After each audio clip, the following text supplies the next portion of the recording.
I'm here. Feel good.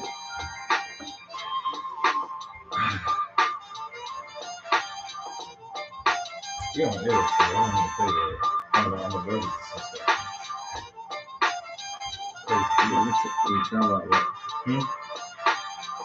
It's actually part of me. I'm a little bit allergic to the milk. Egg whites and pistachios. The most random things. I don't even drink milk that much. But milk is in everything. I do eat cheese, so changing up my diet.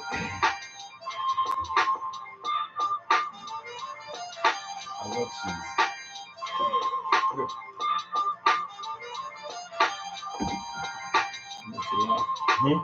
It's a lot. That's what actually live. I know. You know. Just sharing my story right now.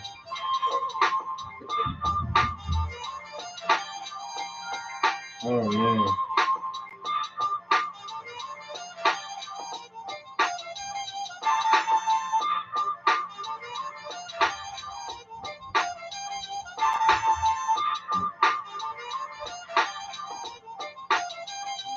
Trying to get devil.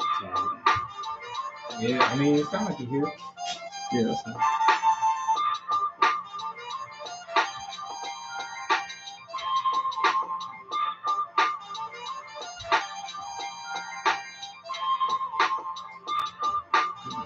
No.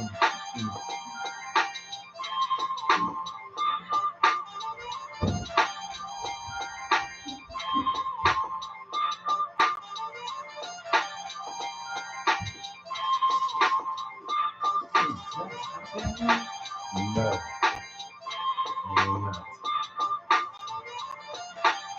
We already locked it into you, man. I'm playing on there. Let the people know.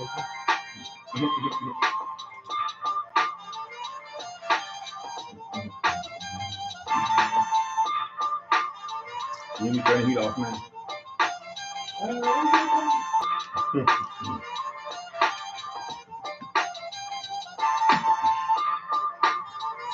We are here. We're just waiting for Devin to get us going on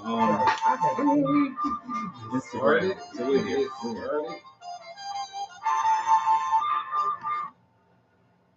Welcome to another episode of Above Average Black Men. Yours truly, Chris Pember Sr. I knew he was going to do it. I was doing it at the same time. Chris Jr., as always, here to empower, inspire, and uplift the community. I feel like it's certainly been a while for me. 2 weeks, big 2 weeks, it's a long time. Yeah. Been traveling, been doing some work, been also, trying to get back to being 100%. Yeah, I know. It's been a little while. Because you blew us off the first time. I almost feel like a guest. But hey, I'm excited to be here and be back. Yes. Yeah, man. Devin Pender, like, follow, subscribe, share, comment. I'm sorry, I'm a little out of breath. It's like, how old are you? Yeah, tell me about it. Getting the workout in, It's going to be a great show today. We were talking about our youth and violence. So I'm sure we have a lot of opinions on that. Got to do the plug, though, for the documentary we shot yesterday. An awareness, I would say, video plug, part documentary, part, episodic, unscripted. Seeing my dad with his acting chops. My acting debut. So now maybe my son will give me a plug. Maybe I'm ready. I'm ready. I need more practice. Without a script. He knows I'm ready. You did your thing. Like, I'm ready. Like you said, kind of went in there, unscripted, and just flowed. But I don't see that being a problem for you. I feel like just kind of give you some guidance. But I'm just waiting for my big break. I got, I'm hey. I ended up being in the video too, which I was shocked, and appreciated being in there and kind of sharing some of my unscripted experience as well. But it's exciting. I can work with just giving credits for the first movie. Just I have a certain, I gotta have a certain letter. What though? Certain size font, but I really might have something for you, like have you do some voiceover work if you're okay with that. I'm cool with that, man. And then we just started there. But I don't know. I had a presence. I felt like I had a presence. I had a presence. Man, I commanded the presence yesterday, man. I'm like, yo. But no, I'm definitely anxious and excited to see how that project turns out, because it's important. I don't know if we can share too much about it. Well, actually, he posted on Facebook. I didn't know. I was looking. Yeah, he posted official. Well, basically, the project that we were on is about prostate cancer awareness in men, and it was a scene shot in the barbershop. And it was pretty cool. We had a great time, man. So I'm not gonna go forever deep into it. No, but I did like the idea of just it was one, educating people on prostate cancer and making sure you're getting checked out, and then two, kind of just almost tackling the idea of barbershop talk and maybe having that as a place of having some different conversations. Yeah, and I want to go back and have a show from there and get more guys and talk about some more stuff because I think it's a great atmosphere. I had a good time yesterday, man. Like I said, it was my my debut. Because first I was kind of hesitant. I was like, man, I really want to do this, man. Like, you know what? No, because sometimes you got to realize, man, that you just got skills. So anybody that thinks that I'm cocky, and they just untested. Where I get it from. This is where I get that confidence from right I was ready to roll.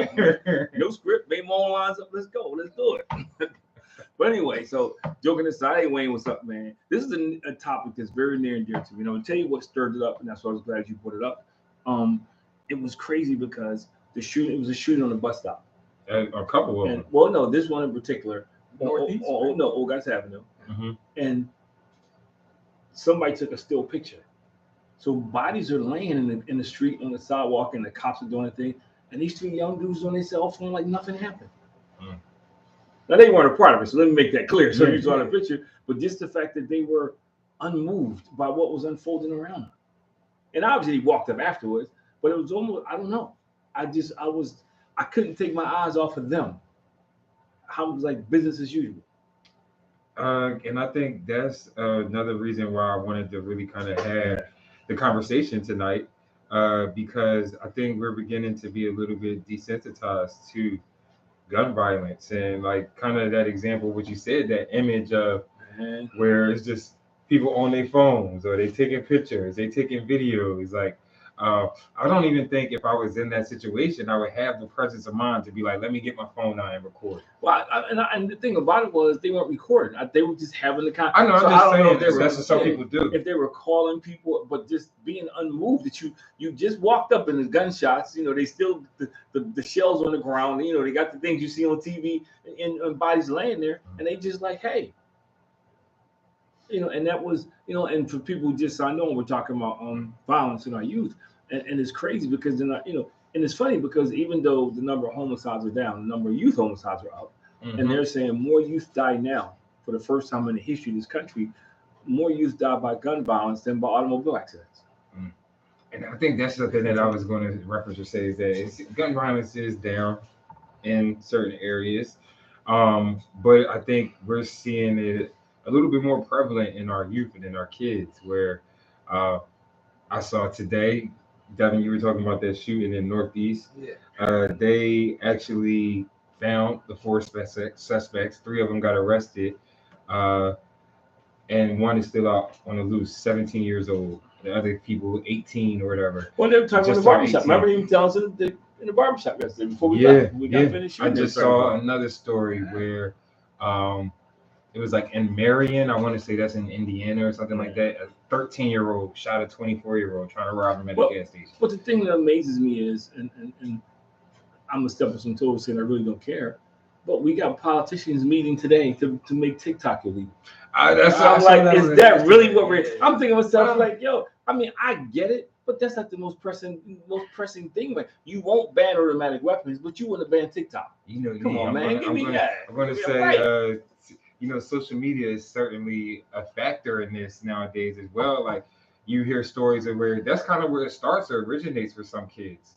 Like, just kind of those conversations back and forth online and taking it to the next level or the extreme of like now they think they're going to end somebody's life. But that's treating the symptom and not the cause. That's part of it. So I'm saying I don't think that's the reason why they're banning TikTok, but I'm just saying it's certainly a part of it. My point is why are you focusing on TikTok when we got guns? When you won't ban automatic, we know why. But I'm saying you wasted the taxpayer dollars you need to ban TikTok. We get people order you won't ban automatic weapons. You won't even pass sensible gun laws.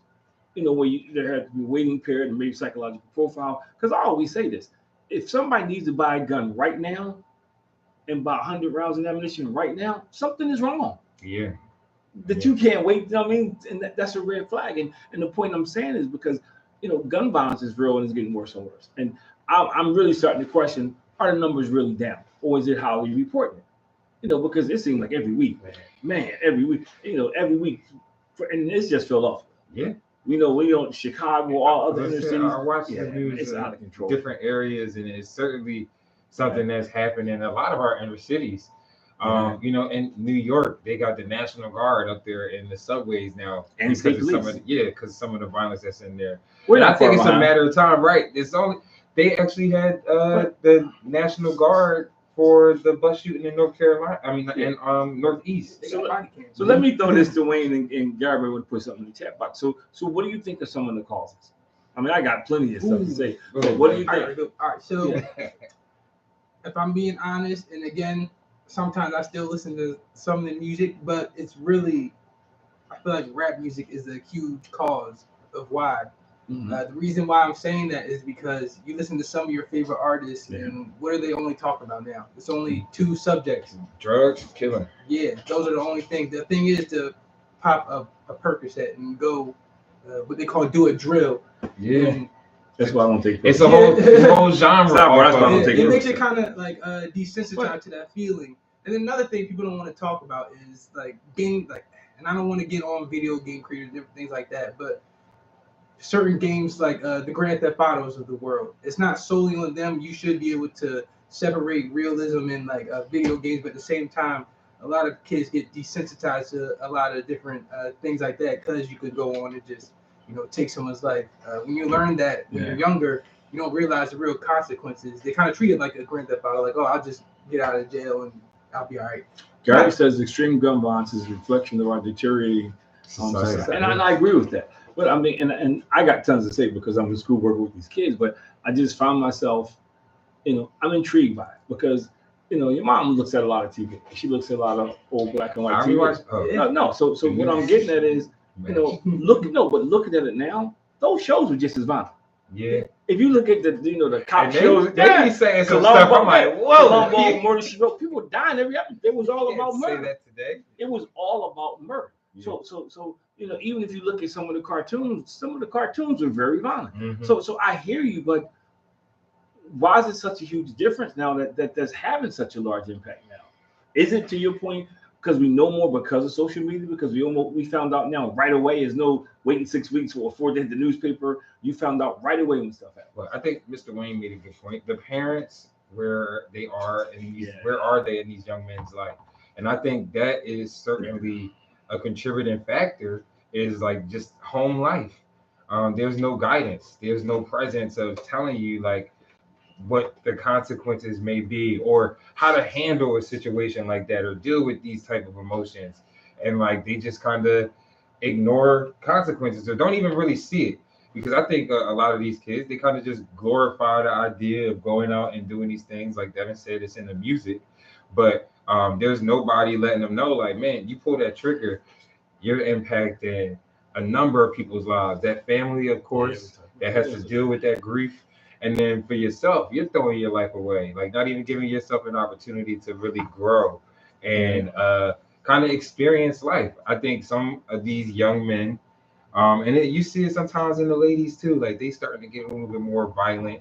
But I think that it's just a lack of having just a presence around letting you know right from wrong or how to, again, deal with emotions or people that you don't agree with. They just automatically take it to that level of, I'm going to shoot you. It's crazy. People don't even fight no more. But that's the crazy. And I agree with everything you said, but it still takes. My question is, then where do we go wrong with parenting? Where do we get to the point where and I agree with what everybody's saying. It's just I'm trying to drill a little deeper. I have a whole bunch of theories, but I'll get to them later. But I ask these questions because I think these are questions we all should be asking. These are questions that before we get into banning TikTok and social media, let's get to the root cause. And if it is parenting, because one time, I think about 2 years ago, and people got upset. They were talking about passing laws where they were going to hold parents responsible for things their kids do. They should. And that's a question I was going to ask or just kind of toss out there. Is like, I mean, where do you think some of these kids are getting guns or weapons from? Of course, it probably happens out on the street, but then you find or hear the stories where it's people just irresponsibly having weapons in the house, or they just kind of letting their kids have a free for all. But believe it or not, that's the minority. A lot of these guns are coming from the streets. Like for instance, there was an 18-year-old guy they arrested from in Cheltenham. I think it was last year, who was running his very own gun range, and he had his 16-year-old brother working for him. Crazy. He had a bunch of minors working for him. And I forget where they were getting the guns from, but he had access to guns, and they were putting them in the neighborhood. So, but this goes back to how do we get to a point where is such lack of respect for life, not just their life, but human life in general. How do we get to the point where, because like you said, it's 4 layers to this thing. It's a lot of layers. Person, I mean, for the actual crime, it's the person who commits the crime, the person who the crime is committed against, is their family, and the person who committed the crime, their family. But they never think about that. Yeah. But even society as a whole, and I go back, why is it? And I know because of money, but why aren't we louder? Why aren't we more vocal about getting laws changed? Why are we more, like, for instance, and I know this was gonna get me in trouble because somebody said, yeah, man, it's just an evil spirit of violence. Now I agree to a certain extent, but I also agree it's a lack of us doing what we're supposed to do, whether it's parenting, whether it's understanding that parenting is not happening, and put resources in school, in schools, to develop that part of it, or maybe we do need tougher, not that it's enforced. Because when I was growing up, we had to be 18 years old to buy a certain record in a video game. I don't even know if they still enforce that now. So how do we get here, and what's some of the possible solutions? I feel like so many things have changed in society over time. Like I know you mentioned, having older shows that did incorporate or have violence, but I just feel like nowadays things are a lot more glorified when it comes to that. Again, Devin mentioned the point of music. And then I'm even just thinking about like TV shows, like every show that come out now is about drugs. It's about, what you got to do to get in power and get to the top. And like, I'm not sure how many shows were like that at that point in time. Like, when you were growing up, kind of giving that Scarface vibe. But like now, Scarface. I know. I'm just saying, like, yeah, Scarface for sure. But I'm just saying now you got BMF. You got Power, you got Snowfall, you got all of Top Boy, all of these shows that really kind of, in a way, it'd be like showing you how to do some of this stuff. It's a good point because maybe we couldn't relate because there weren't a lot of black shows, but there were shows like The Untouchables with the mob and the mafia, and there were different shows you would see, but it wasn't a lot of people look like us in those things. But now all the shows that look like us have those elements of just violence, drugs, sex. But see, the thing that troubles me is, and I'll flip it from another side, is I get all that, but where are we as a society that we're blind to it, and we're deaf to it. Again, you talk about banning TikTok, but I don't hear anybody sitting down strategizing, and not just coming up with a plan and funding the plan is how we can start to tackle this stuff. That's the part I don't hear, but I don't even hear us demanding it, whether it's the church, whether it's grassroots organizations. I don't hear anybody demanding. I don't hear anybody saying, let's get to the meat of this. When can we start coming up with some funding and solutions? Because I agree with you, it's not happening at home. So why don't we bring people into schools and start teaching it? It's a lot of, I feel like with that, it's a lot of selfishness because people will say, oh, that's not my child out there, or that's not my little cousin out there doing that. So why do I have to worry? For some of them, it is. But you know what? This is what I say to them. I guarantee you,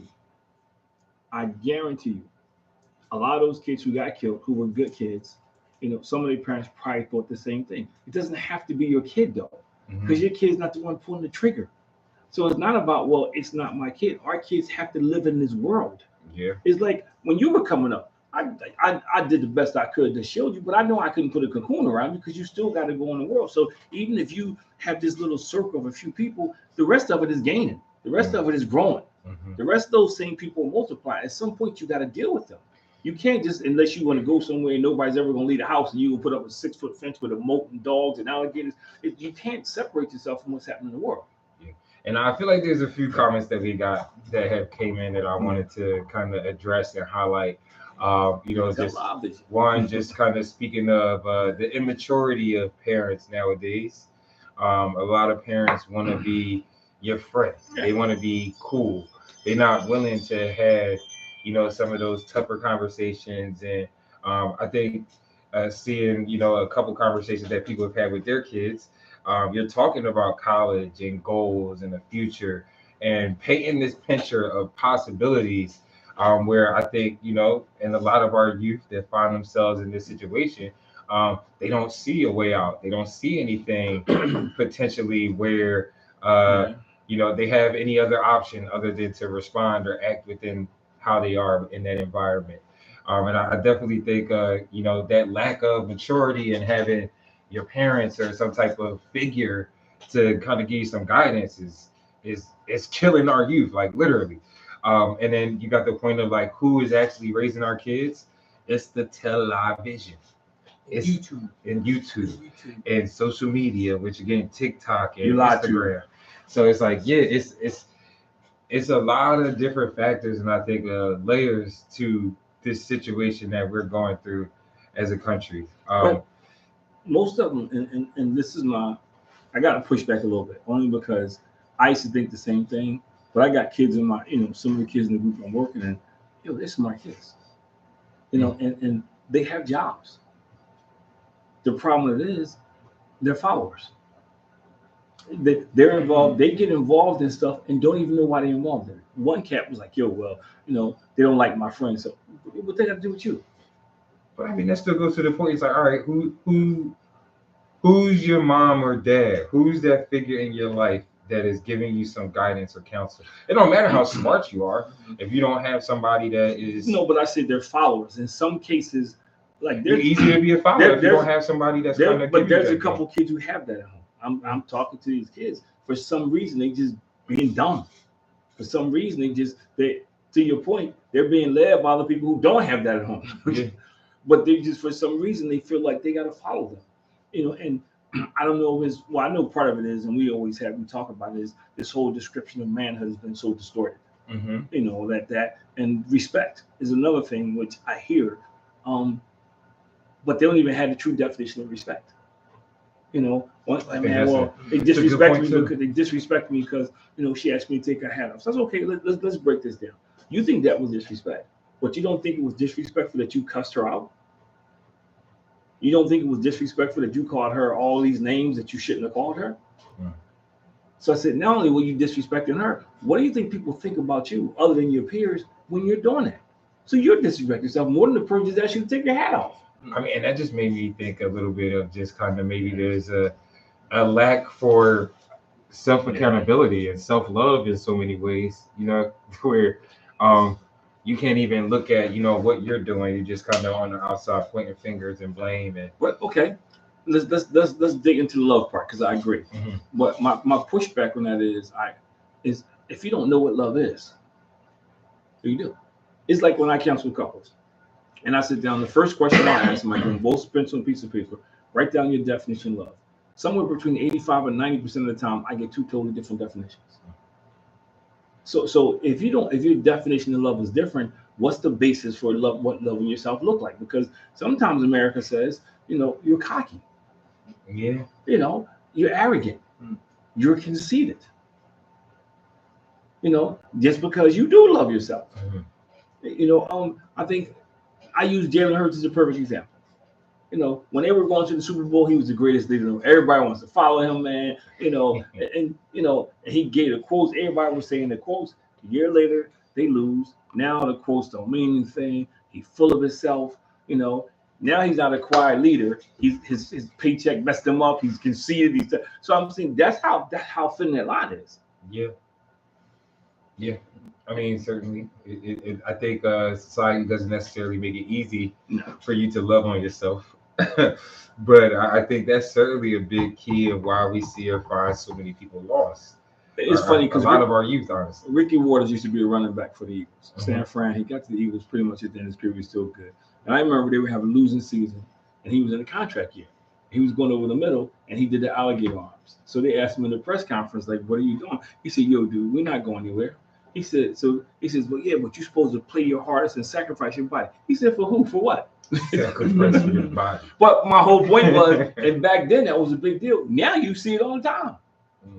Load management in the NBA. So, and he said, "I love me some me," and they killed him because of that. Baby.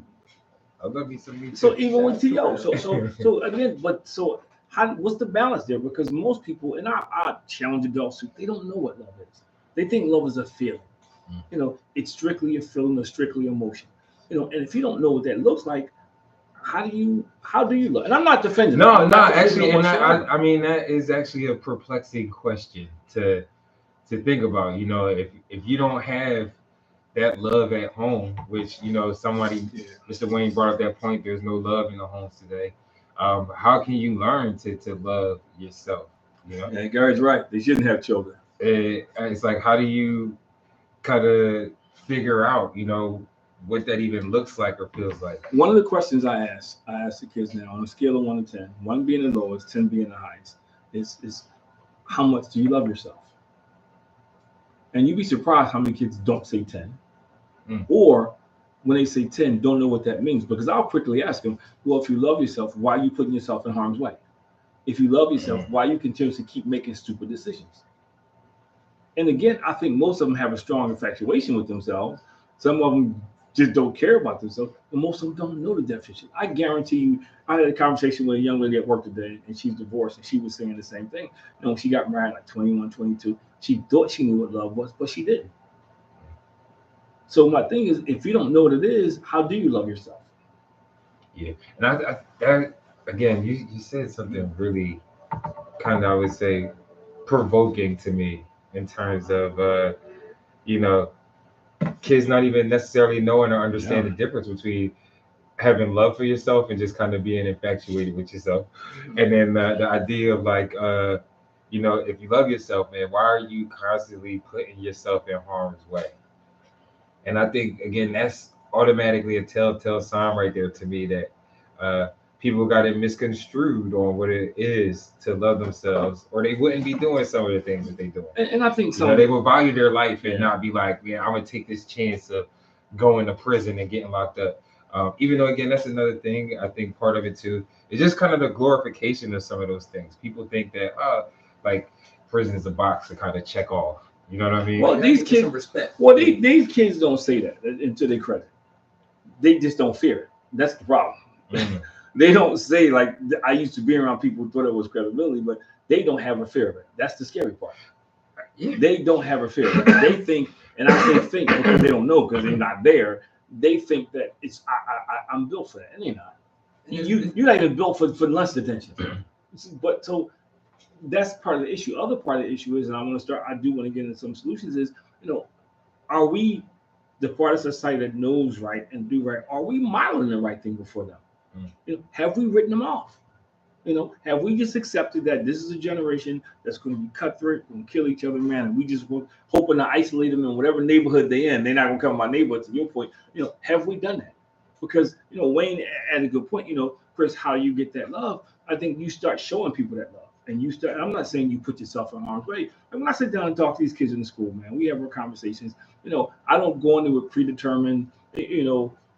You're going to jail. I don't go to boss. Start giving out the stats. I listen to them. And I think for some of them, that little act right there shows respect. Yeah. Yeah, it does. Because at least you're listening to it and you're not too busy. I was talking to a friend of mine, and, you know, a pastor, he said, and we were having this valid point. Sometimes we get so busy in church, worrying about the kid who walked in taking off his baseball cap, that we forget about him. Yeah. I mean, but we forget about him. And I think that kind of goes across and beyond church. I think that happens just. I just use that example. Yeah, I know. I was just saying that's a great example. Wearing a ski mask. Yeah, it's like they automatically kind of write you off, and it's almost like they don't want to deal with you in some cases. You know, and I think that is another reason why our youth is so lost. But how? And I say this because there's some kids I'm working with, and their parents have threw their hands up and said, "Mom or Dad, I can't deal with this anymore." So To them, that was people who were supposed to love them. That was people who, I'm just saying that's when you're born into that situation, the anticipation is that your parents are going to love you. That's a big hurt piece. I'm not making excuses. The second part of it is now the rest of the adults in my life do the same thing. They cut me off when I do something, and this is sad. They don't correct me and tell me what I need to do right. They just cut me off. It goes back to the baseball cap analogy. Instead of saying that, yo, I'm just glad the brother came to church. If I work with him, he'll learn to take his hat off. That's all I'm pursuing. You'll take your hat soon as you walk in the door. And we have to do a better job. And if I look at these youth, I'm talking to some of these youth, I was amazed how smart they are. How some of them are, they have goals. Mm-hmm. Their decision making just doesn't line up. Like I'm talking to one dude and he got it all planned out. He's working somewhere, single mom, gets his mom's car. He take extra shifts when he can. So she's doing what she can for him, and they go to church. She's doing what she's for him, man. And he wants to be an engineer. Got all laid out and everything. However, dude, these choices you're making right now don't add up to that. Mm. So that's the part where I think it gets confusing at. Because there's another dude who's a manager. He's a manager of the place in high school. So he ain't no dummy, but his choices are not lining up to what he wants out of life. He wants to be an electrician. He wants to have his own business, but his choices are not lining up. One thing that you said earlier, just kind of even, I guess, related to the idea of kids not fearing prison as much as they used to back in the day. Or cops. Or cops, yeah. Or dying. And I think those things are drastically different from, I think, when we were growing up a little bit. Like, prison had some feel to it. They used to do scare straight. They used to take you in there and like show you what you. I know, because now it's like you going in there. It's like, yo, that's my homie. Like, oh man, like, yo, my uncle in here. I had a group of kids in Camden 2 years. But I was just saying that to make that point of it's not looked at the same. But I had a group of kids in Camden a couple of years ago when I was doing some work for the other organization, and going through some violent things, middle school kids. So I brought in these soldiers, these ex-soldiers who saw people die, thinking they would tell them about it. Man, these kids was like, yo, man, we seen death before. They were laughing. They weren't scared. I mean, do you think that's the thing too? Is like these kids are seeing a lot more. Well, go back to it. They were on their phone just like you. I've seen people be more upset when dogs, animals get hit. These are human, and they just and I want to go back to this whole thing because I think we don't really have enough time to dig into it. But this is really becoming an epidemic. Yeah. This is not, and this is not one of them things, man. It's going to go by, it's going to pass. It's a fact, when it's going to change because styles and stuff change. No, and when they explain to us what happened, and I'm not going to go into details because this is secondhand information. But somebody was explaining to Chris and I at the barbershop yesterday because they had relatives who was close to the situation. It was because somebody laughed at somebody, which is crazy. So somebody goes up to school, shoots 8 people, 5:30, and the thing that got me was broad daylight. Got out of the car and didn't care who saw him. So I think it just gets so brazen and crazy, like broad daylight. People is elderly, kids, all types of people around. And it's like just no regard for life whatsoever. Wayne, he says, I didn't have both parents growing up. I was angry a lot of the time.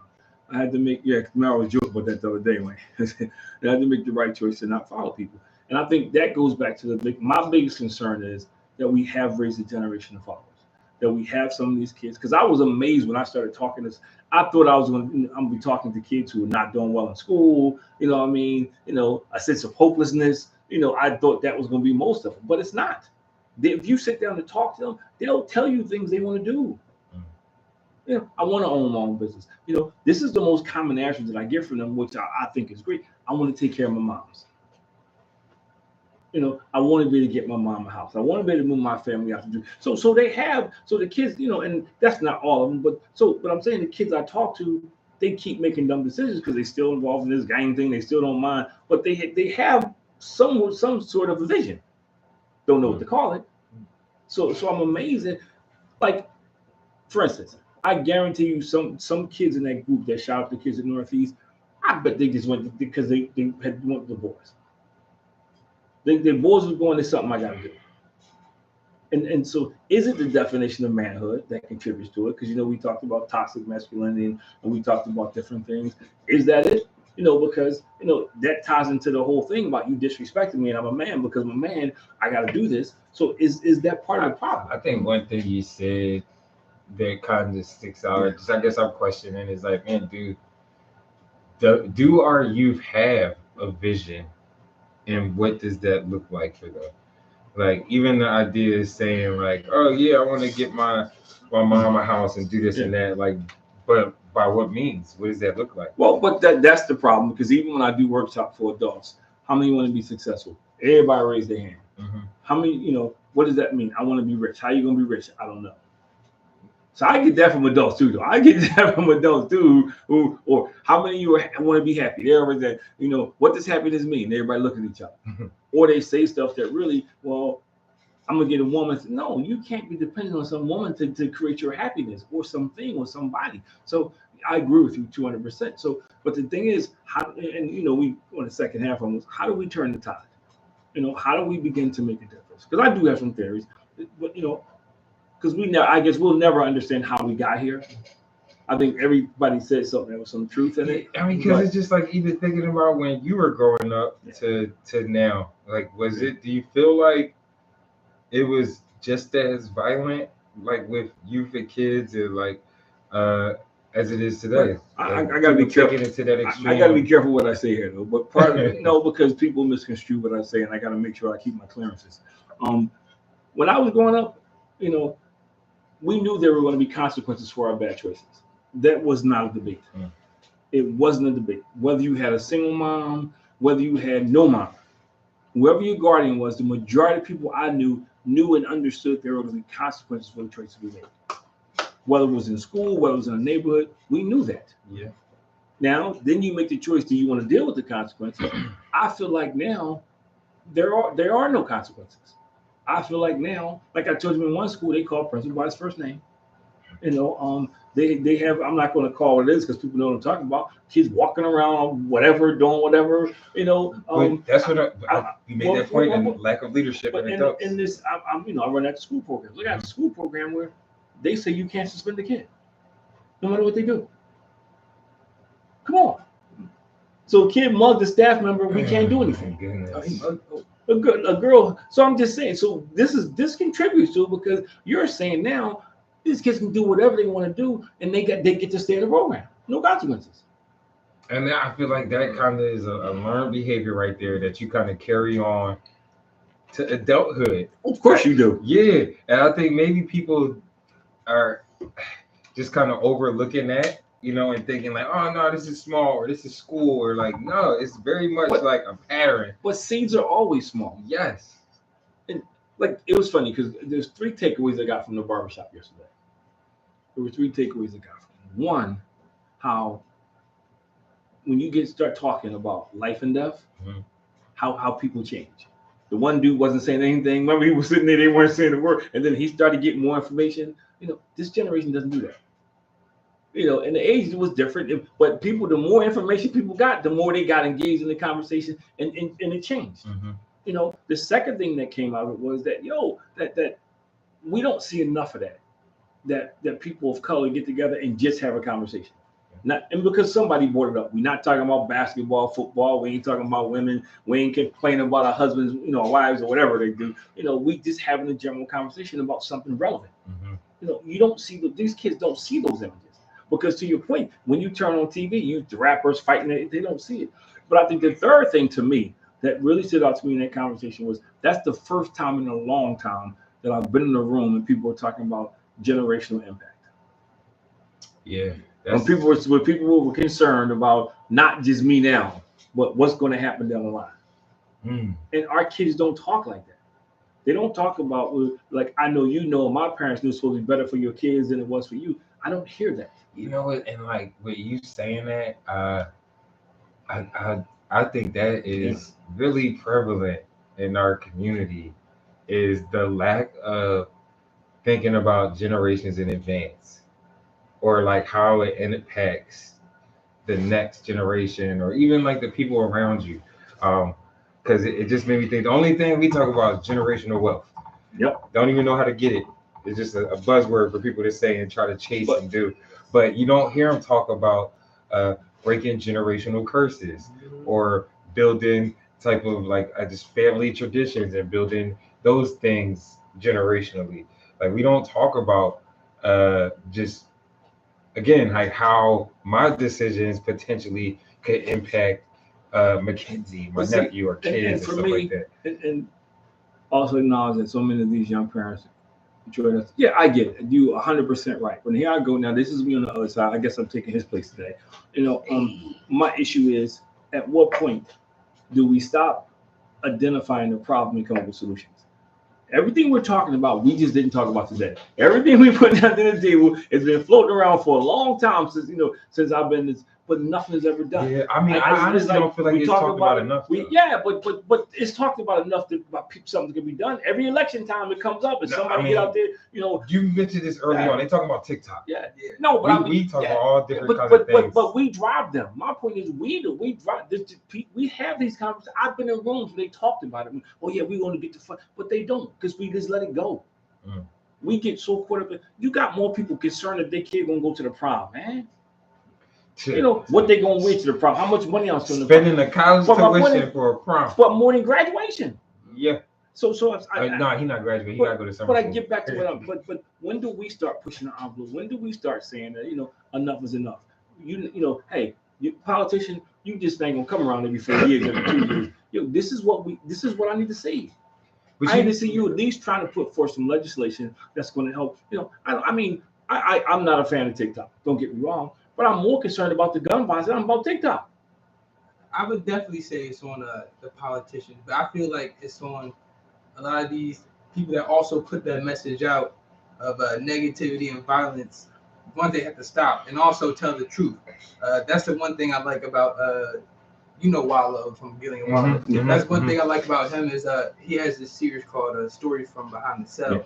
Yeah. Sometimes it is funny, but when you really read between the lines, like he's serious. Talking some serious stuff. I'm okay. I think humor is good. I think everything shouldn't be, because people don't get it. I think tells them a reality. I think that's good. But my point is we got to stop saying politicians because we've had this conversation and we know a lot of them. I'm gonna say most of them. They're getting paid by the very people, so they're not going to until we put pressure on them because we just keep voting. They're not going to change. We've been waiting for politicians to change stuff for decades. It's not going to happen. Yeah. So my point is, when do we start putting pressure on them to see these changes? For instance, I say this all the time. Most schools are just like prison. You walk in most of these schools now, it's dull painted, dim lights, you got the metal detector, you got armed police, you got bars on the window, they gotta wear the uniform. There's no bright colors, nothing to stimulate them. But no air conditioning or whatever the heat have, but you tell them to learn. And you tell them in the same breath, we care about you. But you don't. You just like mom and dad. If I got that kind of jacked up family, they say they care about me too. Yet I'm not getting dinner, I'm not getting lunch, I don't get money. So I mean, those are things that we have to demand now and stop saying, come on, man. Could you consider it? No, guess what? You're not getting my vote. Me and every person in my neighborhood, we ain't voting for you next time. So I mean, like to me, and just kind of hearing all of those things, it's on our community, of course, to really impact and drive the change that we want to and need to. It's going to start there. And it's like, but I guess at what point do enough of us feel it's that important? Because even just thinking about the countless parents that you see on TV after their children have been taken by gun violence. I mean, It's been enough of them where they can come together and start to really push and make some change. Or even on the other side of that, if your child or somebody has committed a crime, why is it not important enough for you to get out there? The problem is a lot of them are trying, and I don't mean any disrespect, but it's a bunch of females. If 100 black females show up, get 100 black guys. That's a whole different ballgame. You get 100 black males to show up somewhere, that's a different ballgame. That's a whole different ballgame. Like I'm working on something now, and I'm definitely going to give Gary a call, and when you're going to participate, we're going to go into a school, and we're going to have circles. And in the circles, we're going to mix it up with adults, and we're just going to rap with some of these young people. We're going to rap about, I got some questions, we're going to talk about life, we're going to talk about choices, consequences, because we know, and everybody here agreed, lack of parenting, lack of positive, we know all that.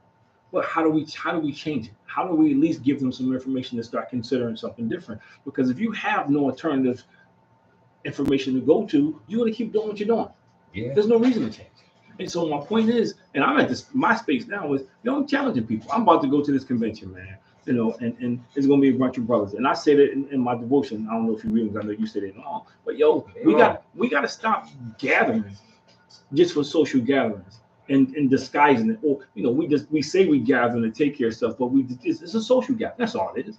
Yeah. We go to these things, we hear a bunch of stuff, and we all go back home and do nothing. I think one thing that you said, that a couple of things out of that is, one, providing alternatives. Yeah, you have to. And then two, being consistent.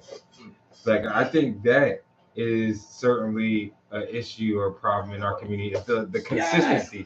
It's hot for a second or a minute, and then it dies down and tapers off until it's the next problem. Well, think about it, Chris. How long ago did I have them enough shirts? Mm-hmm.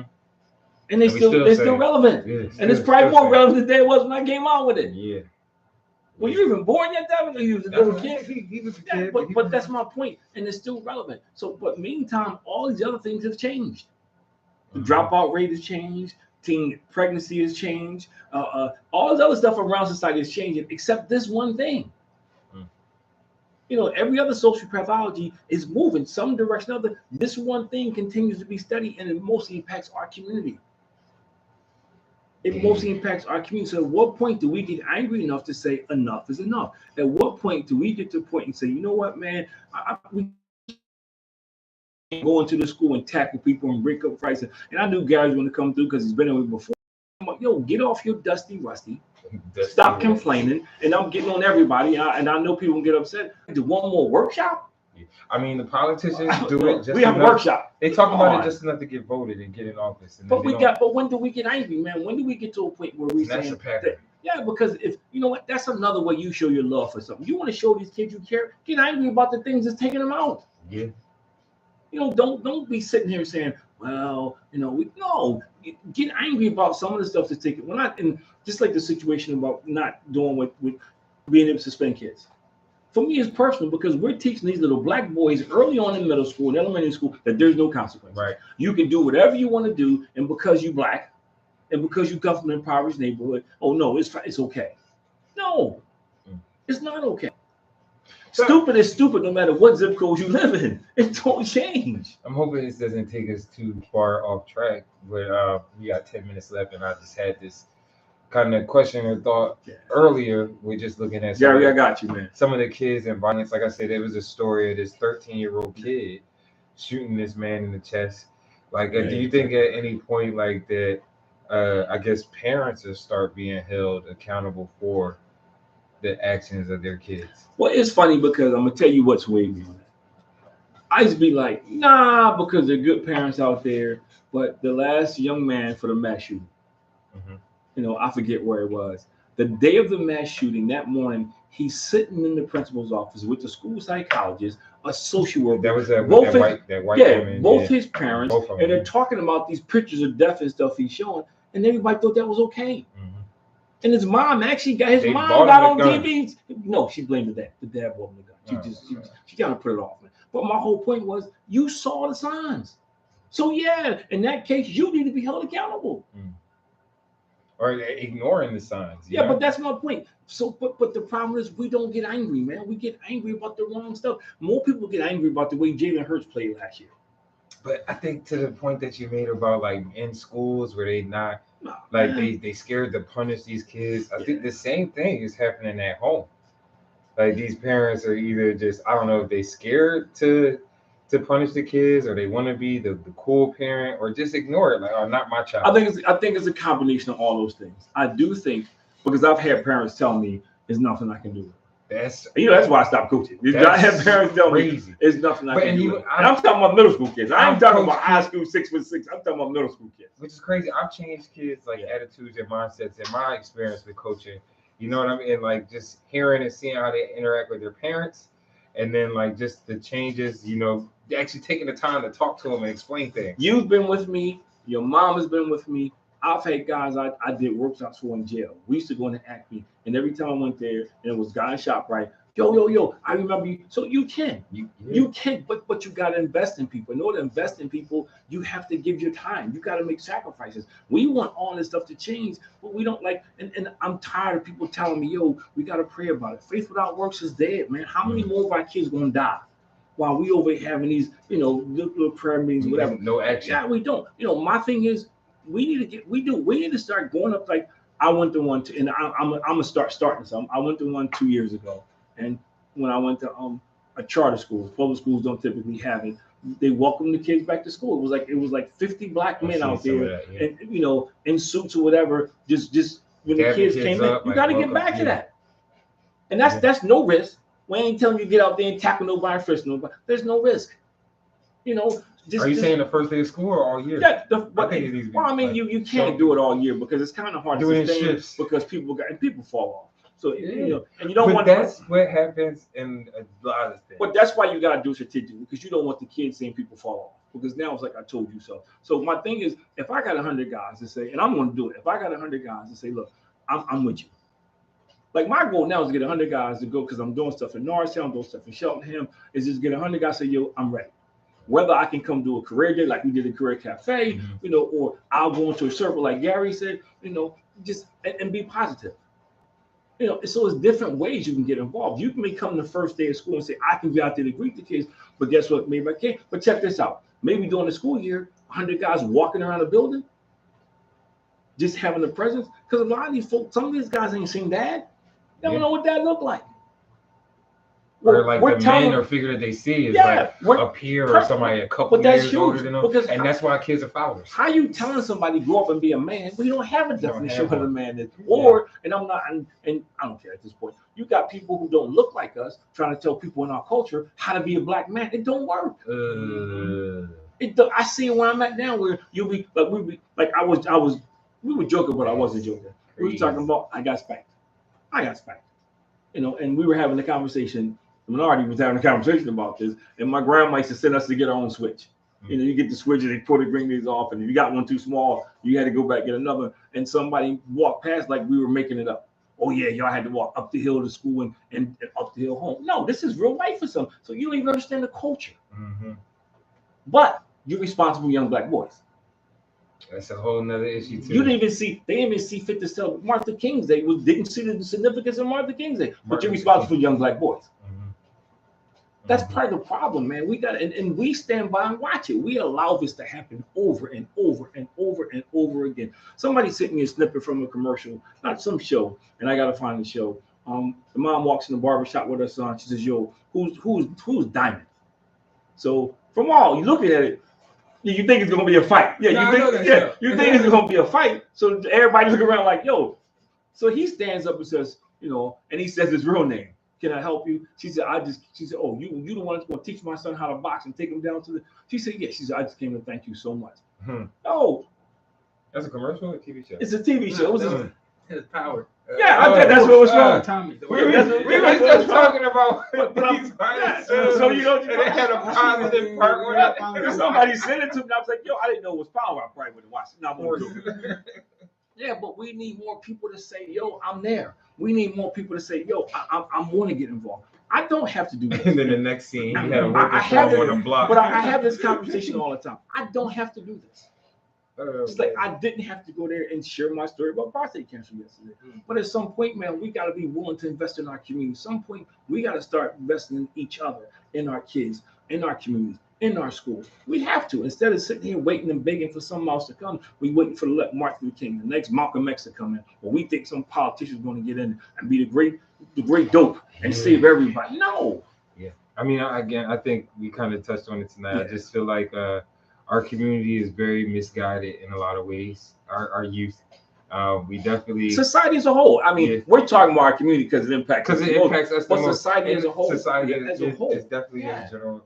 I mean, I guess I say our community and our youth because it means a lot more to me. It does to me too. But when I hear people say stuff that impacts black boys, I'm thinking to myself, like, yo, because that's the same dude you're gonna be bum rushing to lock up. Yeah. The same guy you making all these excuses for when he's a little boy, he's gonna grow into a grown man, and now you want to lock him up. And Nobody talks about those things, like Almost this. like it's on purpose. Well, see, we won't go over with this one because I do see. I'm in my. I got my conspiracy theorist hat on. I do think it's on purpose. I think just the like lack of funding in the schools, the lack of programs they don't give you. But that's all stuff that's all stuff the government can control. Yeah. That ain't stuff that that's and stuff. Redlining and stuff like that impacts where the money and funding goes control to. that. This ain't something like whether your kid is learning or not, but giving your kid the resources that's controlled by a group of people. Yeah. Yeah. They know these schools don't have air conditioning. They know these schools dealing with asbestos. They know some of these schools got mold. But then we sending trillions of dollars to Ukraine. And I'm not against. I told your mom this morning. I'm not against that at all. But we got people in this country, man, who need a leg up, who just need a little bit of assistance. And if you want to see poverty go down, put some money in education. And you know what's crazy? I hate kind of quoting this guy because he's clearly lost his mind, but Orlando Brown, he made some good points. Like, why does America not look like Dubai or like Russia and some of these other countries that they're like pristine and they're always building these things? And we're supposed to be one of the greatest powers and have all of this money and finance, but I have your answer. Our communities, it's no because they don't want it to happen. Because we don't understand the true definition of freedom. We think freedom means you have the right to do whatever you want to do. Freedom, you have the rights, but with those rights come responsibility. Yeah. I was listening to something from Tupac. We have the right to do what they allow us to do. I was laughing because I had this thing from Tupac. I was watching this thing from Tupac. I'm not a big Tupac fan, but this is crazy how people like him were so far ahead of their time. He was kind of smart. And because he was crying, and it's because he was saying how he wasn't crying because of what people think. He was crying because he said it hurt. He said he was having this conversation because he had $5,000 in his pocket, and he saw a homeless person, so he gave a homeless person a couple $100. So people were like, "Yo, why'd you do that? You could just." He says, "No." He says, "First of all, I would feel so bad knowing I got $5,000 in my pocket and I'm giving dude $1." And then he said, and he was crying because he said, "I don't understand," because he wasn't picking on them. He says, "Yo, these people earn their money the right way." But you got people like Michael Jackson, all these people who got 5 and 6 houses when you got people that don't have one house. And those people are buying your product or buying your record to support you. And he was going to say it, and you know how long ago that was. But the problem is we're still addressing those issues today. Yeah. You like we're going to put more jobs out there. But if folk ain't educated, they can't get the jobs. So that's like the dumb everybody. Oh, we got to create. Yeah, you creating jobs, but folk ain't educated to get the jobs. So they got to get the same jobs. And so I'm going to get smashed for this. But they Walmart, supermarket. You can't say you want to. They're not even picking up trades. Because my point is, if you want a Benz or you want something with 22s and you want to live in a certain neighborhood, Walmart and ShopRite ain't going to do that for you. Right. So you need to get an education, and it's not happening.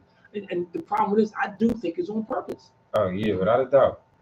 I do think it's on purpose. But we gotta stop. We gotta stop, man. And for me, I get passionate about it because, and I know this weekend I'm gonna get in trouble because I got a whole bunch of brothers that I'm gonna have access to this weekend, man. I got a captive board. Well, bring me because I feel like I agree. Just like that barbershop, when we were in the barbershop having these conversations with those guys, right?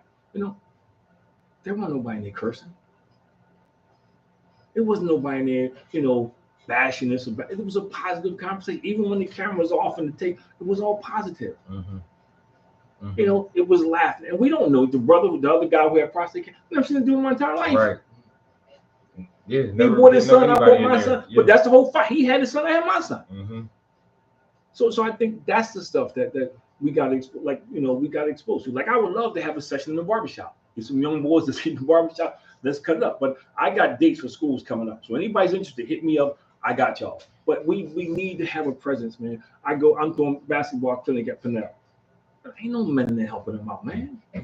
Another thing you're talking about with the barbershop, it reminded me of this documentary that I can't think of the exact name or location. It's a barber. He started a school and it's specifically aimed or targeted at young men to get them off the street and get them a skill, give them a trade. And haircuts ain't going nowhere. We forever going to get and need some of those. Man, they get people charging $50, right? $50 a cut. I was talking about taking some classes the other day after. Yeah, I know you. I was like, yo, but that's my point. Why not have that in a high school? I went to Dobbins and so did Wayne. Why not offer that to kids? Okay, you in trouble. We trying to find your way. Let's learn a trade so you can hustle, get some money. Let me teach you something. Why not bring that back? And it doesn't have to be a trade school. You can have a cosmetology class or bring a barber into a regular high school and say, hey, we're going to do free haircuts once a month. But in order to get the free haircut, this is some of the stuff you got to do. You can do that. And I'm not Joe Genius, so I know other people can think of this stuff. It's not just me. I mean, we really just started that on the spot a little bit. So bring somebody in. You got these lucrative. Chick-fil-A makes so much money off this community. Have a Chick-fil-A one day a month. Come in there, man, and teach these kids how to fill a job up. But I teach kids how to interview. Do that. Still, we don't make enough demands of the people who come in and make money off our community and the politicians. I think we just kind of fall in line and allow for them to do whatever it is that they want to do. Like, think about when they were talking about building the Sixers stadium downtown, which they still don't move forward with, but how the Asian community came and rallied to put a halt or at least slow things down on that. Our community really doesn't do much of anything like that. So I think that Sharif said it yesterday. Is key. We'll have all these conversations in the barbershop. But then we go out and don't vote. Or stuff happen right down the street from us. So, but I mean, we have to, and I know I'm going to be an agitator, and I'm okay with that. We got to start making some noise, man. We got to start, we got to start, man, raising cane. We got to start screaming from rooftops. We got to start advocating for our youth. You know what? I agree with people who say all of them not going to come. But even if you get a third of them, that's a third of a next generation that you've impacted because their kids are going to be impacted. That's what we got to start thinking. It didn't get like this in one day. Yeah. It took time to get like this. It didn't get like this. I believe in spirits ourselves, but this is not just spirit. This is laziness on mankind because we're not doing what we're supposed to do. The spirit, people, you got 4 families out there. That ain't no spirit. That's you being trifling. And you ain't going to pray it out of nobody. Nah. Some of these kids that I talk to, man, it's not a spirit. They don't know any different. You can't be what you don't know. And we come up with all these things. They honestly, some of these kids just don't know. Yeah. Because they hear the phrase, if I'm a toxic masculinity or too much testosterone. I mean, they hear that constantly. That makes you more susceptible to be a follower. I'm agreeing. That's exactly what I'm saying. Because if we're not going to Chris, if we're not saying this is what like I run after school for I'm private school and I'm doing basketball with them. This ain't about basketball. Because I mean, frankly, I've never seen so many kids that couldn't play in one place one time in my entire life. That's a little sidebar. And I had to change my whole strategy because how I coach. I know. But this is about building young men now. Yeah. This is about teaching these guys about teamwork, about teaching these guys about not quitting, about teaching these guys to have confidence, man. And when stuff knock you down, this is how I'm going to respond. That's what it's about. Yeah. I don't care if they never learn how to make a layup, but understand passing the ball. Understand the strategy of taking your time to dribble the ball, the patience of not just picking the ball up and running. Understand that when you get frustrated that, I got to keep going, not quit. Understand that I shouldn't be making fun of my teammates because, they did something worse than me. Understand that, that I have to look out for somebody else. I've been on teams that weren't that good that we won chips. I've been on teams we were good and we sucked. Because we never got because the teams that we were good, everybody knew they were good and nobody's willing to sacrifice their game. Yeah. Everybody wanted to be the point guard. Everybody wanted to be the shooting guard. Nobody wanted to be the rebounder and the defender. So, we were scoring a bunch of points. We were giving up a bunch of points. And people knew it. People knew if they made 3 passes, they wouldn't get a layup against us. Because everybody's going to be trying to leak out and get a fast break. Been on a team like that. Yeah, but we have to, as men, as black men, as African-American men, I beg you, I implore you, whatever you want to say, we have to find some way to get involved. We have to find some way to get engaged with these kids. And I'm not saying everybody is not equipped to go into a school, but we can play a role. Like I was talking to a group of brothers. I said, you know what? Do a video. Do a video. I said, you know what? For you not this close, we get in the classroom. Let's do a Zoom call. Yeah. Well, if I can, I don't need you to preach. I don't need you to go on there and preach and anybody help. This is about building relationships. Because if you build a relationship, they will see those qualities and they will begin to pursue them for themselves. That's the name of the game. Whether it's church, whether it's business, you want to enhance people. You want to inspire people. You want to encourage people. You want to give them the tools to get it for themselves, not because of you. And that's not going to happen unless we get back in the trenches, man, unless we start getting involved, whether it's through coaching, whether it's through just being present. Yeah. And I think that's actually a great point, too. Is there's so many ways to get involved and be a presence, It doesn't have to be. If going into school is not your thing, you don't got the time for that. Do something after school. Do something on the weekend. Gary made a comment about like, libraries. So many different things you can do. I don't know if you remember growing up, Gary. They had programs at the library. You could go to library and have a program. Okay, why don't a group of men get together and say, "Yo, we got 100 men. We're gonna be at the library on Saturday. No risk. You ain't out there because ain't nobody going there." But that's the problem. Just say, "Yo, we got 100 men, and we're gonna show up at the library every Saturday." You know, I have this thing called the gathering. I think we need to take them to the library. But see, you can't. You got to challenge, brother. See, that's the problem. You take people and they fall off. You want people that want to be there. If they don't come on their own, then that's when we used to do that's Saturday Youth Alive, we would take a bus and we would go pick those kids. But you're talking about kids that was different. You talking about kids. I'm talking about kids to the library. Oh, I was talking about adults. I know. I was talking about men. No, the men we can get there. I'm talking about the kids. But you start with 100 men. You start with 100 men and say, "Yo, all you single moms out there that's looking for mentors, whatever, we gonna be at the library on this Saturday. We ain't taking your kid nowhere. We ain't doing. Everybody's gonna be fully vetted. Everybody's going. And even if you bring your kid down, we gonna read to them. We got 100 men. We gonna be at the library on Saturday. So we need to make them read. No, but you gotta teach. You gotta read. A lot of kids don't read because they can't read. So you gotta make them comfortable. Empower them. You gotta make them comfortable by leading by example. But that and I just thought of that. I ain't in the room making $200,000. I just thought of that. That stuff like that you can do. Yo, let's meet down library. All you single moms out there who can't find mentors, whatever, meet us at the library. Mm-hmm. Just like the event we have at the Discovery Center every year. I can't get people to come out there, and it's free. They come out there. The apparatus is free. They get free lunch. We had and I can't get people to bring their kids out there. That's what I'm saying. But they'll complain. No, but I got men. Men will show up. So I'm saying, no, you keep saying TikTok. I'm talking about the kids. I'm not talking about the kids. You start with men first and say, "Yo, we're gonna be at the library every Saturday. You a single mom out there playing. You want to bring your kid down to the library." That's how you start. Yeah. I mean, I guess the point I make, I guess we got to get more men to show up and see what happens. You do. Personally, I think we got to get more on these superintendents and these principals. To really invest in these kids. Stop treating them as more of a benchmark or a quota.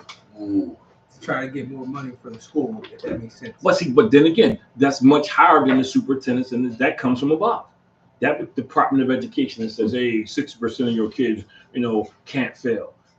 Not let's get help for the 60% of kids to make sure. And what happens is they get further and further behind. So superintendents and assistant superintendents and principals, I don't know how much deal they have, but they just follow the chain because their job's on the line. Yeah. Their job's on the line. So again, it goes back. We have to start, I think a lot of times we forget that people make decisions and we beat up on the people that's right in front of us because it's convenient.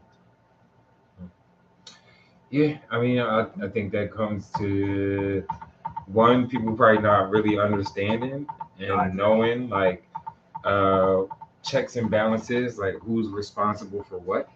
And I think sometimes we get kind of lost in all the things that they put in front of us that kind of make you overlook. Like, I think the one thing that stands out to me is it's like the big debate on bathrooms. Like, oh my goodness, be talking about TikTok. Like you said, I think we have more prevalent issues that they just kind of throw all these other things and divide us in so many different directions where it's a bunch of grown people not impacted by what we're talking about. The social problem, talking about something that one of them is irritated about. And I'm not a TikTok fan at all. But if I had to put a list of things up that we need to take care of, TikTok ain't top of my list. Nope. And even that is like a business thing because they talking about either it needs to be sold to a U.S. company, which means that it would still be running in the manner in which it does. They just want control over it at the end of the day. So look how they cleaned up Facebook. I mean, and that too. You still got Facebook, Instagram, Snapchat, all these. I think, and I know we got to close. We'll be all night. I just think we have to get back. There has to be a call of action. Mm-hmm. There has to be a point where put up. Politicians need to put money in the pot. We need money because we need to be able to run some effective mentoring programs out of libraries, out of rec centers. I go back to the Fisher Park basketball game. And I got the picture over on the wall. I got it, and I think about that all the time, man. And you probably don't. You were back and forth to school, but Chris was a part of. It took us a week to put that together. How many kids did we touch? And then we even had I think what was really special about that was how the community was involved. You had people, fathers that were there, like they want to coach teams just to get a T-shirt. Right. We had people who was quote unquote like local drug dealers. Yeah, I was gonna say I wouldn't recommend that now, but we did. But we had to get his permission to use the court. But still, like I mean, having him there and doing something positive for a period of time. Yep. Never had an incident the whole summer. It meant everything. Never had an incident the whole summer. Right. It allowed for us to go smooth because now his attention isn't on doing the negative things. He didn't miss a game. He didn't miss a game. He was there supporting the kids, like cheering them on. Like so, I think like having the community involved in something, it can certainly like begin to bring us together in a way, and like I think not writing people off, like in terms of saying, well, we can't, we gotta. I wrote about that in my devotion today. That we and now I'm gonna pick on church people. We are quick to write people off. We're quick to write people off because they don't believe what we believe. We're quick to write people off because they don't look like we think they should look. We're quick to write people off because they disagree with us, and it's not biblically based. And I talked about today the story, in Joshua, Rehab was a harlot. She was a hooker, whatever they call a hoe, whatever they would call it today. Jezebel. And Joshua, Joshua's spies was in the city, and she hid them. And she hid them in their house. Now, I'm saying because some of us church folk, we wouldn't have went in the house. Even though we know that's going to protect, I ain't going there with her. What she does. What does she do? She's one of them. We do that to people instead of saying, let me show this folks some love because that's going to touch this person's heart. Yeah. That'll help people change. These very kids, and we're not going to get all of them, but I'm telling you, I go and I sit down and talk to them, and I the first couple of weeks, it's only been a couple of weeks, I'm amazed because they're looking me in the eye, they give me her and they're saying thank you. I'm like, and even the person working, she said the same thing. We're looking like, wow, that's not what I anticipated. And I'm not saying everyone is going to be like that, but so far. And I know I'm not going to get all of them. If I can get a couple of them, you can start to stymie this and you can start to build up momentum. You can actually start a movement and not just a name only. See, we got to get past the stage of, and this is my pet peeve, we got to get past the stage of just saying, oh, we had 1,000 men show up. Well, what are you doing? Y'all showed up, you had a great conference, y'all had a great time, y'all talked about it, then everybody went home and nothing changed. They just got together, had a good time. I can't wait the next year. Oh yeah, I met that person. Yeah, I can't wait the next year. But we go back to the same communities, the same poor education, the same divorce rate, the same dropout rate, the same pregnancy rate, the same murder rate. None of that changes, but we had a good time for whatever time we spent together. At what point do we get angry and say enough is enough? Yeah. At what point do we say, you know what, that's no longer acceptable?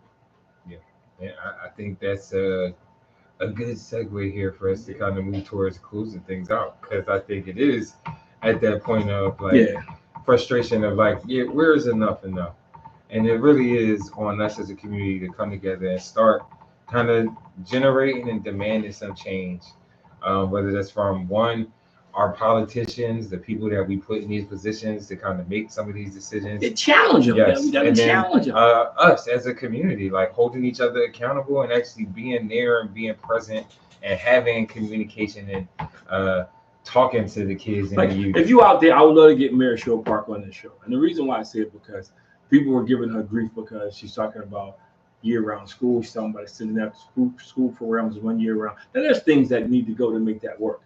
But those same people have all these years to come up with solutions, and they haven't come up with none. Yeah.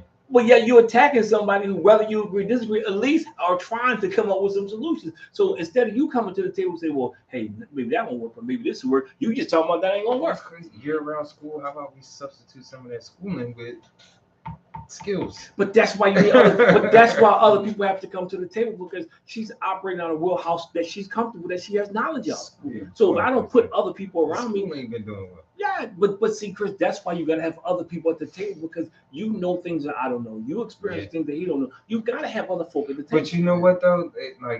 So there's a documentary out there called "Shoot Basketball Is Not People." It's about a program here in Philadelphia where they work with kids in regards to giving basketball as a way out. Get them off the streets. And one of the key points or issues that they were having though is they have such success, but they're going to government officials to get back in and support, and they're not willing to do it. So I think there are people that want to come to the table, but it's the people who are in those positions aren't welcoming them. But what has to happen is, and that's what I'm talking about, if you got an organization like that, why not get 300 black men to go down to City Hall somewhere and show their support. You ain't going out in the street. Nobody asked you to get in the corner. Nobody asked you to coach. Let's go. Well, let's get some buses and go down to Harrisburg and go and walk around the Capitol to different state senators' office. You can do that. Yeah. You can do that. They do it for daycare. They do it for child education. We can do that. You can get buses of African American men to go down there, and we're going to walk around Harrisburg and we're going to lobby until something gets done. You can do that. You ain't got to coach, to your point. You ain't got to coach basketball. You don't have to get involved in the organization, but you can go down and support that organization through lobbying to get your local politician, whoever he or she is. Yeah. Those things we can do. And it's one day, you giving up one day out of your busy life. And I think, again, that comes to us holding each other accountable. I am. That's my new thing. My thing is I'm challenging everybody. So y'all, you know me, you're going to be challenged. Thank you, guys. Shout out to Light Bright here. I see you on Podbean. Aloha. What's up? I'm assuming you're calling in from Hawaii or watching us. I wish I was there. Mr. Wayne, show thank from Hawaii? you. Mr. Gary, thank you, for tuning in and dropping your comments throughout the show. Certainly appreciate you guys. And again, another great episode. I feel like we put out a lot of great ideas, had a conversation that needed to be had. But next, it's us being about action. Yep. Yes. So, again, thank you all for tuning in to Above Average Black Man. Dev, drop your lines. Like, follow, subscribe, share, comment, interact with us. Yes. A2BM. Make sure you're out here empower, inspire, uplift the community. Take care, everybody. Good night.